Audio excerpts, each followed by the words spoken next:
ایک مرتبہ حضرت لقمان حکیم نے اپنے بیٹے سے کہا، میرے بیٹے، جب بھی کوئی اللہ کی طرف سے مصیبت آئے تو سمجھنا کہ اس میں اللہ کی کوئی نہ کوئی حکمت ہے اور اس میں اپنا ہی فائدہ ہے۔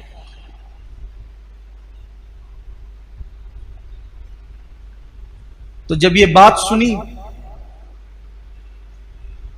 حضرت لقمان حکیم کے بیٹے نے، کہنے لگے، ابا مجھے یہ بات بالکل سمجھ میں نہیں آتی ہے کہ آخر مصیبت میں کیا حکمت ہو سکتی۔ کہ بیٹا اس پہ صبر کرنا، کبھی واویلا نہیں کرنا، کبھی ہنگامہ آرائی نہیں کرنا۔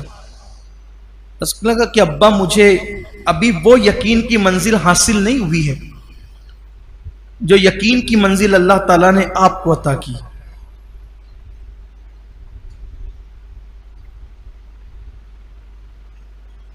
تو حضرت لقمان حکیم نے فرمایا، ٹھیک ہے بیٹا، کوئی بات نہیں، اگر ایسی بات ہے تو ہمارے دور میں ایک نبی رہتے ہیں، تو ہم اس نبی کے پاس چلتے ہیں اور ان سے ملاقات کرتے ہیں۔ جب تو ان کی صحبت میں بیٹھے گا تو تجھے بھی وہ یقین نصیب ہو جائے گا جو یقین اللہ تعالیٰ نے مجھے عطا فرمایا۔ بیٹے سے کہا، بیٹے نے تیاری کی، تو حضرت لقمان حکیم جو ہے اپنے بیٹے کو ساتھ لے کر اس نبی کی طرف روانہ ہو گئے۔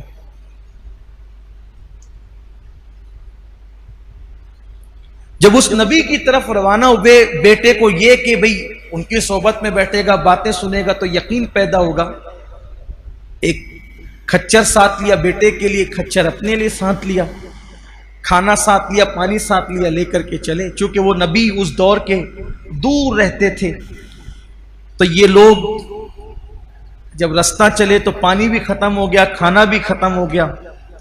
کھانا پانی ختم ہونے کے بعد پھر بھوک بڑھی، پھر پیاس بڑھی، دوپہر کی چلچلاتی دھوپ۔ آج کل تو ہمیں اس کا احساس ہی نہیں ہے، اس لیے کہ لوگ بسوں میں سفر کرتے ہیں، کاروں میں کرتے ہیں، ٹرینوں میں کرتے ہیں، کھلے آسمان کے نیچے دھوپ میں اب سفر نہیں ہوتا۔ وہ کھلے آسمان کے نیچے سفر کی لذت ہمیں نہیں پتہ ہے، بڑی بڑی شدید دھوپ، گرمیوں کا موسم، تو پانی کی شدت، پیاس کی شدت کی وجہ جب پانی نہیں ملا تو کھچر جو تھے وہ کانپنے لگ گئے اور بیٹھ گئے۔ اور ان دونوں کا حال بھی یہ ہوا کہ یہ کھچروں سے اترنے پہ مجبور ہو گئے، لیکن شوق نبی کی زیارت کا اتنا تھا کہ بیٹے کا ہاتھ پکڑ کر کے لقمان حکیم پیدل ہی چلنے لگے۔ پیدل چلتے چلتے ایک بستی نظر آئی اور بستی کا ایک صاحبان نظر آیا۔ جب وہ صاحبان بستی کا دیکھا اور بستی پہ نظر پڑی، بیٹے نے کہا، ابا دیکھو وہ بستی ہے، وہاں پانی مل جائے گا۔ لقمان حکیم نے کہا، میں بھی بستی دیکھ رہا ہوں۔ دونوں کو امید کی کرن نظر آئی۔ نبی سے ملنا تو دور رہا، سفر بیچ میں اٹک گئے۔ جب بستی دکھی، امید کی کرن جاگی، باپ نے بیٹے کا ہاتھ پکڑا۔ جیسی بستی پہ نظر تھی، آگے چل رہے تھے، ایک جانور کی ہڈی جنگل کے اندر پڑی ہوئی تھی، اس ہڈی پر زوردار پیر بچے کا پڑا، تو وہ ہڈی پیر میں ایسی چبھی کہ اندر سے گھس کر اوپر کو باہر نکل گئی۔ بیٹے نے چیخ ماری، چیخ مار کے بے ہوش ہو کے زمین پہ گر پڑا۔ حضرت لقمان حکیم پیاسے بیٹے کی یہ کیفیت دیکھ کر پریشان ہوئے اور پریشانی کے عالم میں سوچتے تھے کیسے نکالوں۔ تو لقمان حکیم نے اپنے دانت سے اس ہڈی کو کھینچ کے نکالا، خون کی پھوار نکل پڑی، اپنے امامے کا کپڑا پھاڑا، اس سے پٹی باندھی۔ پٹی باندھنے کے بعد بہت خون بہہ گیا تو بیٹے کو گود میں لے کر بیٹھے تھے اور بیٹے کی پیاس یاد کر کے آنکھ میں آنسو آ گئے۔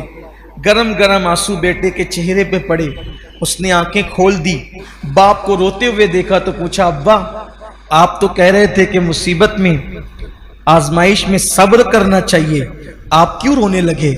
کہا بیٹا یہ چپکے چپکے کے آنسو، خاموش آنسو، یہ شکایت نہیں ہوتے، بلکہ یہ جو باپ کے دل میں جو بیٹے کی محبت ہے، کیونکہ اللہ نے فطری طور پہ باپ کے دل میں بیٹے کی محبت پیدا کی ہے، تو بیٹے کی محبت مجھے رلا رہی ہے، میں شکایتاً نہیں رو رہا ہوں بس۔ پھر بیٹے نے سوال کیا، ابا آپ تو کہہ رہے تھے کہ ہر مشکل میں، ہر مصیبت میں تمہارے لیے بھلائی ہے، کوئی بھی مصیبت آئے گی تمہارے لیے بھلائی ہے، ابا یہ کیا ہوا؟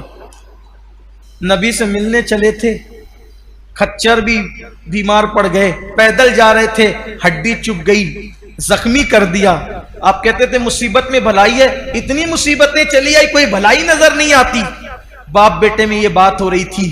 ایک چتکبرے گھوڑے پہ بیٹھ کر ایک نورانی شکل والا آیا، اور آنے کے بعد اس نے بتایا کہ اچھا ہوا تم اس بستی میں نہیں آئے۔ جب اس نے کہا اس بستی میں نہیں آئے تو لقمان حکیم نے اور ان کے بیٹے نے دیکھا اب تو وہاں کوئی بستی نہیں تھی۔ کرے وہاں تو بستی تھی، کہا ہاں اللہ نے ہمیں حکم دیا تھا کہ اس بستی کو پلٹ دو۔ اس بستی میں گناہ زیادہ تھے، بستی کے لوگوں کو زمین میں دھسا کر بستی کو پلٹنے کا حکم دیا گیا تھا، اور میں فرشتوں کو لے کر کے اترا تھا کہ دھسا کے بستی کو پلٹ دوں، لیکن جس وقت تم مجھے آتے ہوئے نظر آئے تو میں نے اللہ سے کہا اللہ یہ تو لقمان اور اس کا بیٹا یہ تو نیک لوگ ہیں، یہ بستی میں پانی کے لیے آ رہے ہیں، مولا ان کو روک دے۔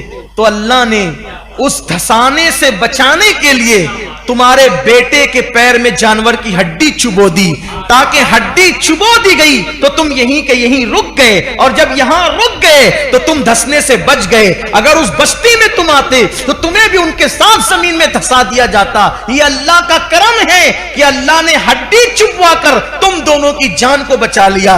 تب باپ نے بیٹے کی طرف دیکھا، بیٹا دیکھا میں نہ کہتا تھا کہ ہر مصیبت اور آزمائش میں اپنی بھلائی ہے، ہمیں چاہے بعد میں پتا چلے، ہمیں چاہے نہ پتا چلے، لیکن ہر مصیبت میں اپنی بھلائی ہے۔ کوئی مصیبت آ جائے، ایکسیڈنٹ اللہ نہ کرے ہو جائے، اور پیر ٹوٹ جائے، ہاتھ ٹوٹ جائے، کھوپڑی کو نقصان ہو جائے، جسم کو نقصان ہو جائے، مال کو نقصان ہو جائے، اللہ کی شکایت نہیں کرنا، اللہ تیرا شکر ہے۔ آپ کہیں گے مر جائے تو میں کہوں گا تو بھی کہنا اللہ تیرا شکر ہے۔ ہو سکتا ہے اللہ نہ کرے آگے چل کر کافر ہو جاتا، آگے چل کر کے مشرک ہو جاتا، آگے چل کے گمراہ ہو جاتا، ارے ایمان پر گیا اس سے بڑی بات کیا ہے۔ اس لیے موت بھی ایمان پر آئے تو یہ شکوے کا مقام نہیں ہے، یہ جو ہے وہ شکایت کا مقام نہیں ہے۔ تو اس کے بعد پھر وہ جبریل امین نے اپنا ہاتھ اس کے پیر پہ مس کیا، اس کا پیر فوراً اچھا ہو گیا۔ جو کھچر اور برتن خالی پڑے تھے وہاں ہاتھ پھیرا، کھچر بھی اٹھ کر کھڑے ہو گئے، پانی اور کھانا سب آ گیا۔ اور کئی دن تک سفر کر کے نبی سے ملنے چلے تھے اس لیے کہ بیٹے کا یقین پختہ ہو، لیکن بیٹے کا یقین اب اس واقعے سے پختہ ہو چکا تھا۔ جبریل امین نے دونوں کو اٹھایا اور اٹھا کر کے ان کی بستی میں رکھ دیا۔ کئی دنوں کا فاصلہ پلک کے جھپکتے وہ بھی طے ہو گیا۔ اس لیے کوئی مصیبت، یہ کووڈ بھی، کرونا بھی، چاہے بیماری ہو چاہے جو ہو، اس میں بھی اللہ کی کوئی نہ کوئی حکمت۔ لاک ڈاؤن بھی، اس میں بھی اللہ کی کوئی نہ کوئی حکمت ہے۔ اور بھی کوئی مشکل ہو اس میں بھی اللہ کی کوئی نہ کوئی۔ اتنا دل پہ لکھ لے، دل کی تختی پر، میرا اللہ اپنے بندوں سے 70 ماؤں سے زیادہ پیار کرتا ہے۔ جب میری ماں میرا برا نہیں چاہتی تو میرا اللہ میرا کیسے برا چاہ سکتا ہے؟ جس نے ماں کے سینے میں دل رکھا ہے، جب وہ میرا ماں کا دل بنایا کس نے؟ اللہ نے۔ تو جب وہ بنایا ہوا دل برا نہیں چاہتا میرا، تو بنانے والا میرا کیسے برا چاہ سکتا ہے؟ اس لیے کوئی نہ کوئی حکمت ہوگی۔ بیماری میں، تکلیف میں ہمیں نہیں پتا، اس لیے اللہ کا ہر حال میں شکر ادا کر